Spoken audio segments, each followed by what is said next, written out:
Dari dari sederet pilihan investasi berbasis syariah, reksadana syariah masih belum banyak dikenal masyarakat. Lewat reksadana, seseorang bisa membeli saham sebuah perusahaan hanya dengan bermodal Rp100.000.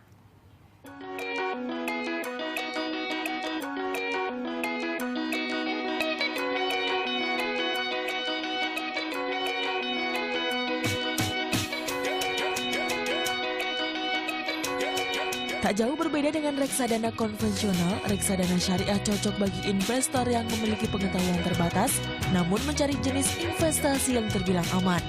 Karena selain dikelola manajer investasi terpercaya, performa aset investor pun diawasi Dewan Pengawas Syariah.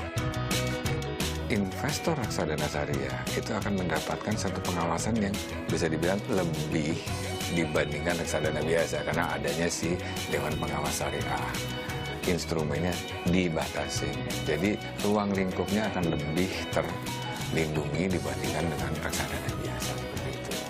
Dia ini adalah ahli pasar modal syariah, jadi otomatis orang-orang yang tahu pasar modal dan juga tahu syariah.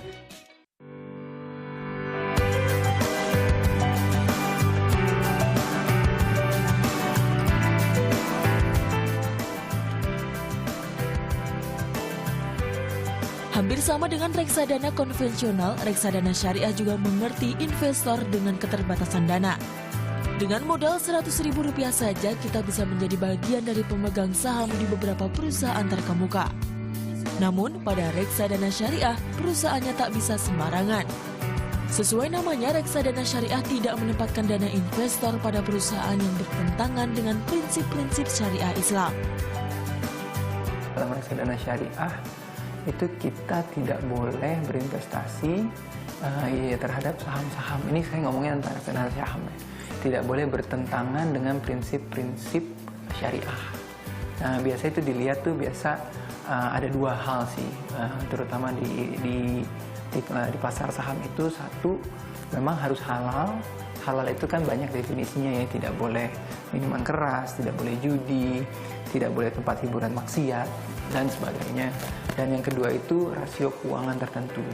Nah, ngomongin rasio keuangan itu biasanya itu ada hitungan seberapa banyak hutang di balance sheet company tersebut.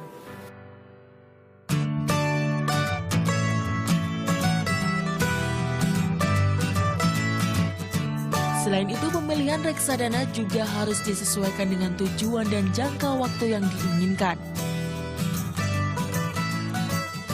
Bagi Anda yang ingin berinvestasi di atas 10 tahun, reksadana saham syariah bisa menjadi pilihan. Reksadana jenis ini memang memiliki resiko lebih tinggi, namun keuntungan yang dijanjikan juga lebih menggiurkan. Sedangkan reksadana campuran syariah cocok bagi investor jangka menengah dengan waktu investasi sekitar 3 hingga 10 tahun. Sementara bagi Anda yang takut mengambil resiko, reksadana pendapatan tetap syariah bisa jadi pilihan. Dengan jangka waktu sekitar 1 hingga 3 tahun, reksadana ini menyajikan keuntungan yang relatif lebih tinggi dibanding sekedar menabung di bank.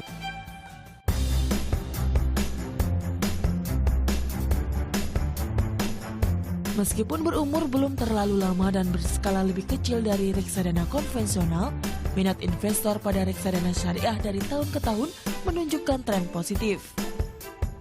Bahkan pertumbuhan per tahunnya bisa mencapai 20%. Kalau dilihat gitu ya, 5 tahun terakhir gitu. Kalau kita ngomong 5 tahun terakhir gitu, 5 tahun terakhir itu mungkin total reksadana syariah yang ada di Indonesia itu kira-kira 5 triliun. Sekarang itu kira-kira 12 triliun. Jadi kalau melihat dari sini pertumbuhannya itu jauh lebih tinggi daripada reksadana biasa, di mana pertumbuhannya kalau di setahun kan kira-kira 15-20% per tahun. Di tahun 2015 ini diperkirakan akan terus meroket seiring dengan meningkatnya pengetahuan mengenai reksadana syariah. Ditambah tingginya kesadaran masyarakat akan pentingnya instrumen investasi halal untuk mempersiapkan masa depan. Indrialita, Edwan Nurfikta melaporkan untuk NET.